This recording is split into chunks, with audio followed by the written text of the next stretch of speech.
Instagram reel से गाना गायब हो चुका है। इस गाने को आप वापस कैसे लाओगे, आज के इस वीडियो में मैं आपको बताऊंगा, तो वीडियो को अंत तक देखिए। चाहे आपका पोस्ट हो, चाहे आपका रील हो, अगर उसमें से सॉन्ग हट चुका है तो मैं आपको बताऊंगा कि किस तरह आप लाओगे। सबसे पहले आपको यहाँ पे देख सकते हैं ऑडियो अनअवेलेबल, आपको उस पर क्लिक करना होगा। जब आप यहाँ पे क्लिक करते हैं तो आप यहाँ पे देख सकते हैं रिप्लेस ट्रैक, आपको उस पर क्लिक करना है तो आपके सामने बहुत सारे गाना आ जाएंगे। आपको जो गाना पसंद है आपको उसको प्ले करके देखना है, तो आप देख सकते हो।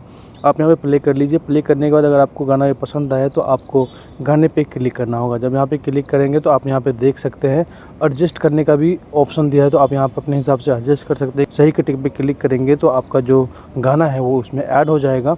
आप बड़े ही आसानी से इसको ऐसे कर सकते हो। तो उम्मीद है कि आपको वीडियो पसंद आई होगी और सीख गए होंगे। तो अपने चैनल को सब्सक्राइब कर लीजिए ऐसे ज्ञान वाली वीडियो के लिए। मेरी मोटिवेशन के लिए आप वीडियो को ज़रूर लाइक कर लीजिए, कमेंट्स कीजिए कि आप कहाँ से हो। फिर मिलते हैं नेक्स्ट वीडियो में, तब तक के लिए बाय, अपना ख्याल रखिए।